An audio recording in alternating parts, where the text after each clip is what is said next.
West Virginia Humanities Council presents Uncle Abner, Master of Mysteries, by Melville Davison Post. An Act of God, read by Eric Wagoner. It was the last day of the county fair, and I stood beside my Uncle Abner, on the edge of the crowd, watching the performance of a mountebank. On a raised platform, before a little house on wheels, stood a girl dressed like a gypsy, with her arms extended, while an old man out in the crowd, standing on a chair, was throwing great knives that hemmed her in with a steel hedge. The girl was very young, scarcely more than a child, and the man was old, but he was hale and powerful. He wore wooden shoes, travel-worn purple velvet trousers, a red sash, and a white blouse of a shirt open at the throat. I was watching the man, whose marvelous skill fascinated me. He seemed to be looking always at the crowd of faces that passed between him and the wagon, and yet the great knife fell to a hair on the target, grazing the body of the girl.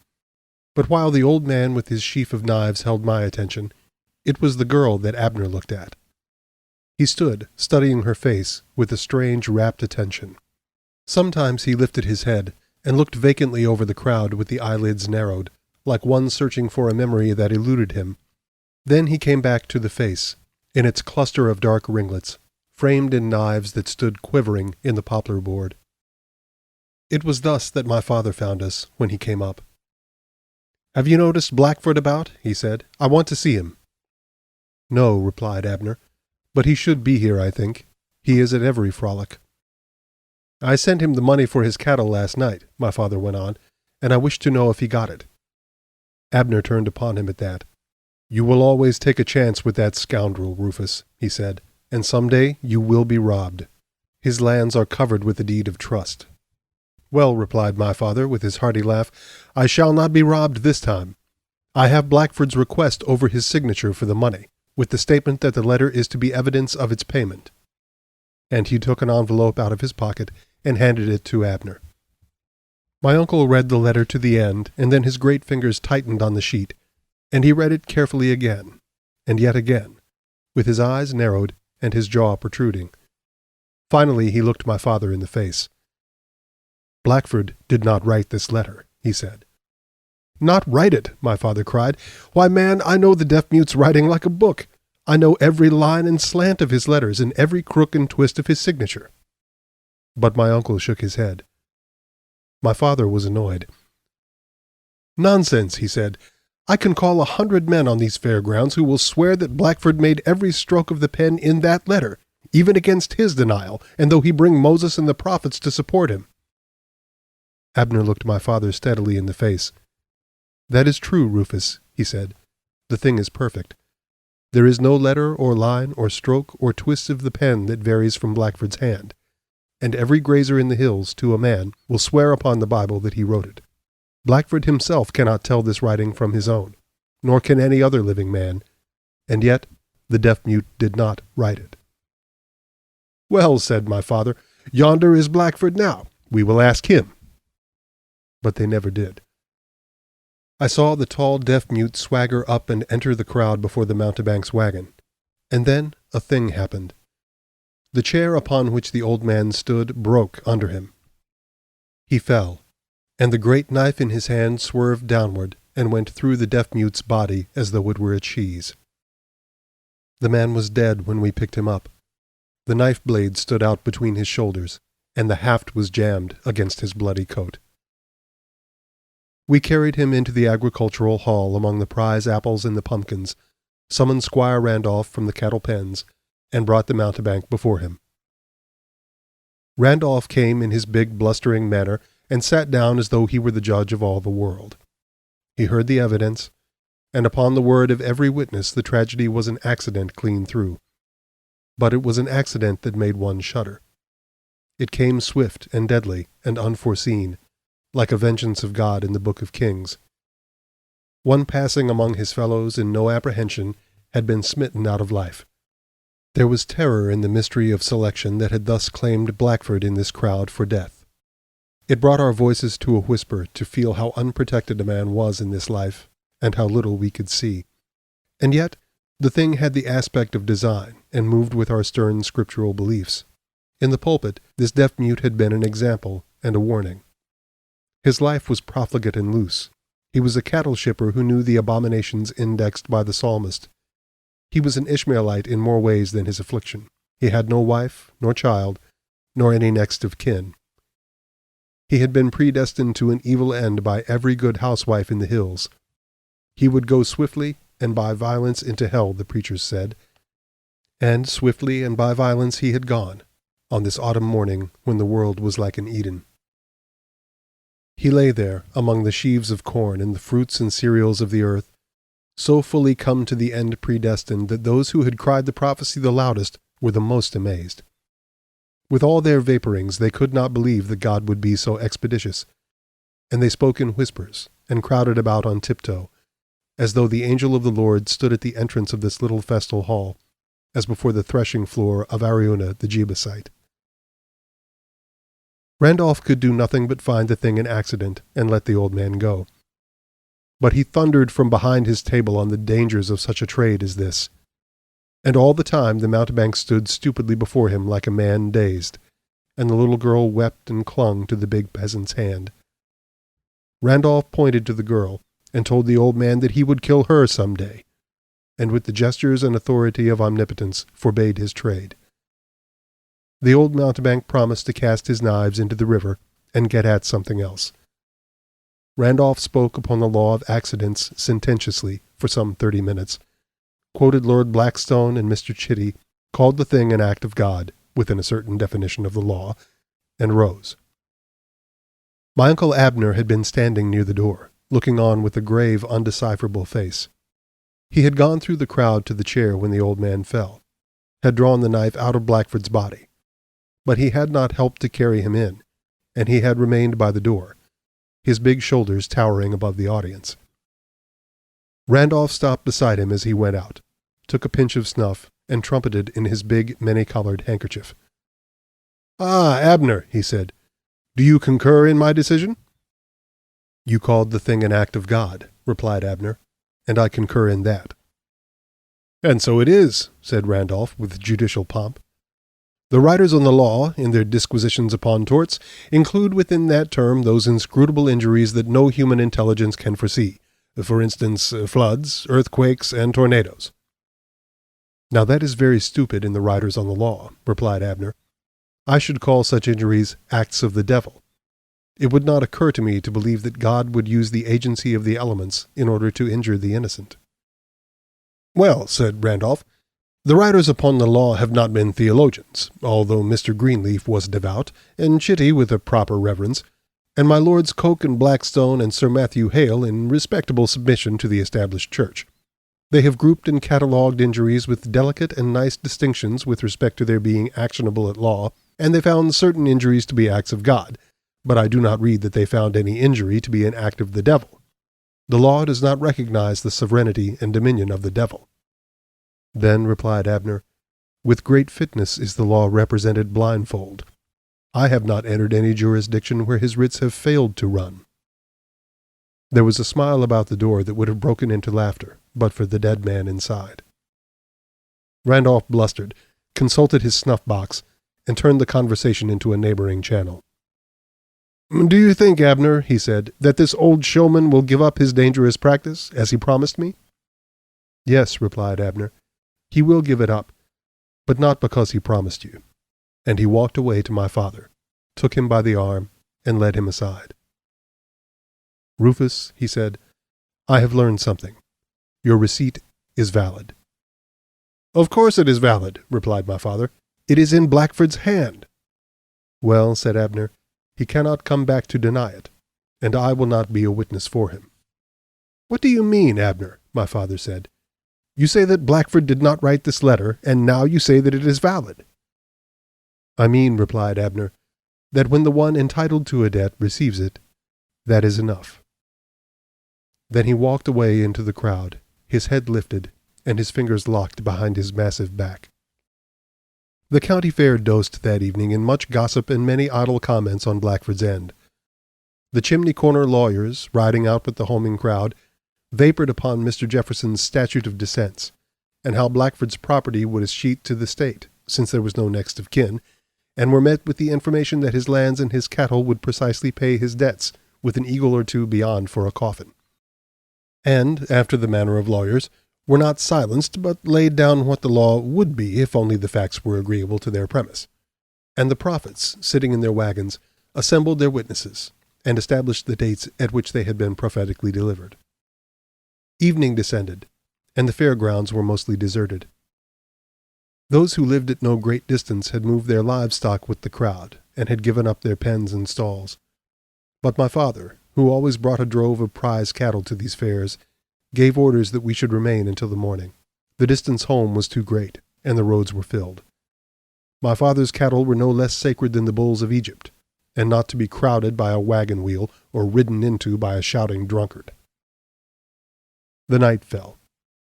There was no moon, but the earth was not in darkness. The sky was clear and sown with stars like a seeded field.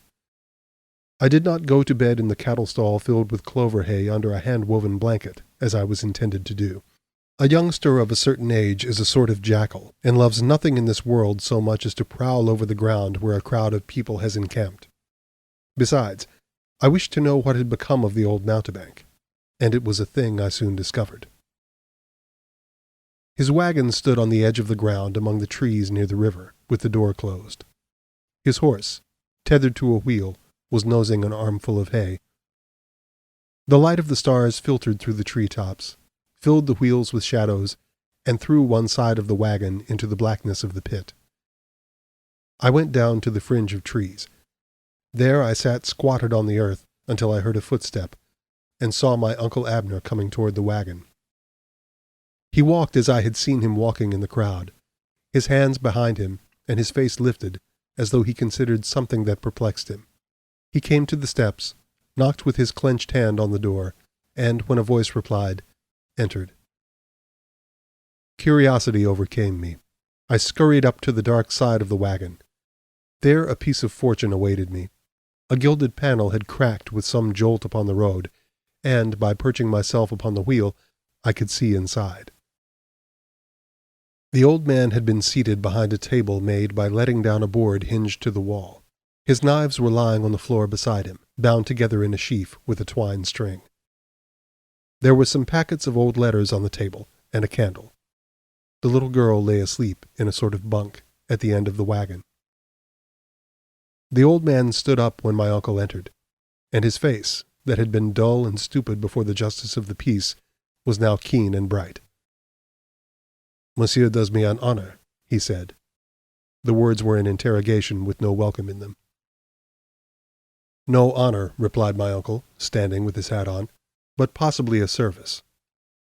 "That would be strange," the mountebank said dryly, "for I have received no service from any man here."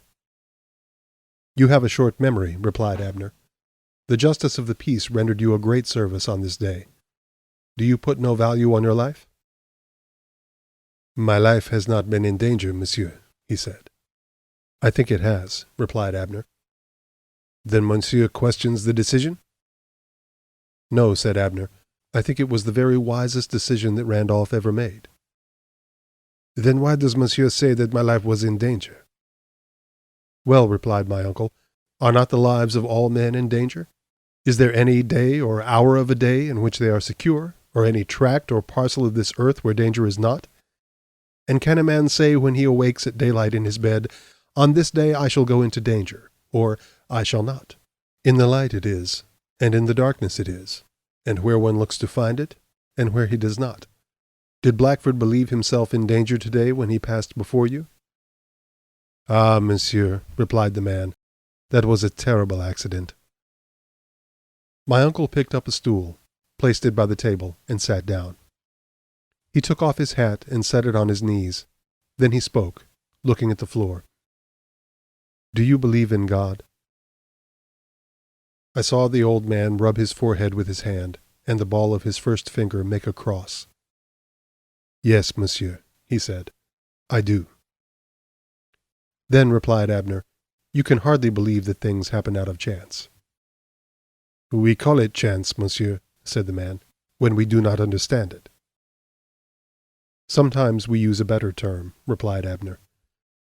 Now, today Randolph did not understand this death of Blackford, and yet he called it an act of God. Who knows, said the man. Are not the ways of God past finding out? Not always, replied my uncle.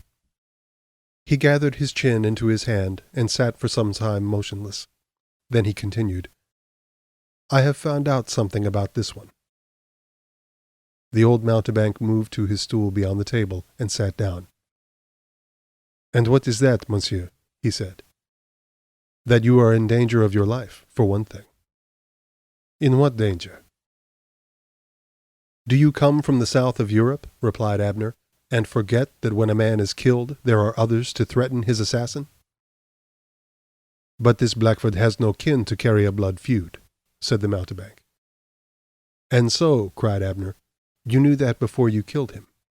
And yet, in spite of that precaution, there stood a man in the crowd before the justice of the peace who held your life in his hand. He had but to speak. And why did he not speak, this man? Said the mountebank, looking at Abner across the table. I will tell you that, replied Abner. He feared that the justice of the law might contravene the justice of God. It is a fabric woven from many threads, this justice of God. I saw 3 of these threads today stretching into the great loom, and I feared to touch them, lest I disturb the weaver at his work. I saw men see a murder and not know it. I saw a child see its father and not know it. And I saw a letter in the handwriting of a man who did not write it. The face of the old mountebank did not whiten, but instead it grew stern and resolute, and the muscles came out in it so that it seemed a thing of cords under the tanned skin. The proofs, he said. They are all here, replied Abner. He stooped, lifted the sheaf of knives, broke the string, and spread them on the table. He selected the one from which Blackford's blood had been wiped off. Randolph examined this knife, he continued, but not the others. He assumed that they are all alike. Well, they are not. The others are dull, but this one has the edge of a razor. And he plucked a piece of paper from the table and sheared it in 2. Then he put the knife down on the board and looked toward the far end of the wagon. And the child's face, he said. I was not certain of that until I saw Blackford's ironed out under the hand of death. And then I knew. And the letter. But the old man was on his feet, straining over the table, his features twitching like a taut rope. Hush! Hush! He said. There came a little gust of wind that whispered in the dry grass and blew the dead leaves against the wagon and about my face. They fluttered like a presence, these dead leaves, and pecked and clawed at the gilded panel like the nails of some feeble hand. I began to be assailed with fear as I sat there alone in the darkness, looking in upon this tragedy. My Uncle Abner sat down, and the old man remained with the palms of his hands pressed against the table. Finally he spoke. Monsieur, he said, shall a man lead another into hell and escape the pit himself? Yes, she is his daughter, and her mother was mine, and I have killed him. He could not speak, but with those letters he persuaded her. The man paused and turned over the packet of yellow envelopes tied up with faded ribbon. And she believed what a woman will always believe. What would you have done, monsieur? Go to the law? Your English law that gives the woman a pittance and puts her out of the courthouse door for the ribald to laugh at? Diable! Monsieur, that is not the law. I know the law, as my father and my father's father and your father's father knew it. I would have killed him then, when she died, but for this child. I would have followed him into these hills day after day like his shadow behind him, until I got a knife into him and ripped him up like a butchered pig. But I could not go to the hangman and leave this child, and so I waited. He sat down. We can wait, monsieur. That is one thing we have in my country. Patience. And when I was ready, I killed him. The old man paused and put out his hand, palm upward, on the table. It was a wonderful hand, like a live thing. You have eyes, monsieur, but the others are as blind men. Did they think that hand could have failed me? Cunning men have made machinery so accurate that you marvel at them, but there was never a machine with the accuracy of the human hand when it is trained as we train it. Monsieur, I could scratch a line on the door behind you with a needle, and with my eyes closed set a knife point into every twist and turn of it. Why, monsieur, there was a straw clinging to Blackford's coat, a straw that had fallen on him as he passed some horse stall. I marked it as he came up through the crowd, and I split it with the knife. And now, monsieur—" But my uncle stopped him. "Not yet," he said. "I am concerned about the living and not the dead. If I had thought of the dead only, I should have spoken this day, but I have thought also of the living. What have you done for the child?" There came a great tenderness into the old man's face. "I have brought it up in love," he said, "and in honor, and I have got its inheritance for it." He stopped and indicated the pack of letters. "I was about to burn these when you came in, monsieur, for they have served their purpose. I thought I might need to know Blackford's hand, and I set out to learn it. Not in a day, monsieur, nor a week, like your common forger, and with an untried hand, but in a year, and years, with a hand that obeys me. I went over and over every letter of every word until I could write the man's hand. Not an imitation of it, monsieur, not that, but the very hand itself. The very hand that Blackford writes with his own fingers. And it was well, for I was able to get the child all that Blackford had, beyond his debts, by a letter that no man could know that Blackford did not write." "I knew that he did not write it," said Abner. The old man smiled. "You jest, monsieur," he said. "Blackford himself could not tell the writing from his own. I could not, nor can any living man." "That is true," replied Abner. "The letter is in Blackford's hand, as he would have written it with his own fingers. It is no imitation, as you say. It is the very writing of the man. And yet he did not write it. And when I saw it, I knew that he did not." The old man's face was incredulous. "How could you know that, monsieur?" he said. My uncle took the letter which my father had received out of his pocket and spread it out on the table. "I will tell you," he said, "how I knew that Blackford did not write this letter, although it is in his very hand. When my brother Rufus showed me this letter, and I read it, I noticed that there were words misspelled in it. Well, that of itself was nothing, for the deaf-mute did not always spell correctly. It was the manner in which the words were misspelled. Under the old system, when a deaf-mute was taught to write, he was taught by the eye. Consequently, he writes words as he remembers them to look, and not as he remembers them to sound. His mistakes, then, are mistakes of the eye, and not of the ear, and in this he differs from every man who can hear. For the man who can hear, when he is uncertain about the spelling of a word, spells it as it sounds, phonetically, using not a letter that looks like the correct one, but a letter that sounds like it, using S for C and O for U, a thing no deaf-mute would ever do in this world, because he does not know what letters sound like. Consequently, when I saw the words in this letter misspelled by sound, when I saw that the person who had written this letter remembered his word as a sound, and by the arrangement of the letters in it was endeavoring to indicate that sound, I knew he could hear." The old man did not reply, but he rose and stood before my uncle. He stood straight and fearless, his long white hair thrown back, his bronzed throat exposed, his face lifted, and his eyes calm and level, like some ancient druid among his sacred oak trees. And I crowded my face against the cracked panel, straining to hear what he would say. "Monsieur," he said, "I have not done an act of justice, not as men do it, but as the providence of God does it. With care and with patience I have accomplished every act, so that to the eyes of men it bore the relation and aspect of God's providence. And all who saw were content, but you. You have pried and ferreted behind these things, and now you must bear the obligations of your knowledge." He spread out his hands toward the sleeping girl. "Shall this child grow up to honor in ignorance, or in knowledge go down to hell? Shall she know what her mother was, and what her father was, and what I am, and be fouled by the knowledge of it? And shall she be stripped of her inheritance, and left not only outlawed, but paupered? And shall I go to the hangman, and she to the street? These are things for you to decide, since you would search out what was hidden, and reveal what was covered. I leave it in your hands." "And I," replied Abner, rising, "leave it in God's."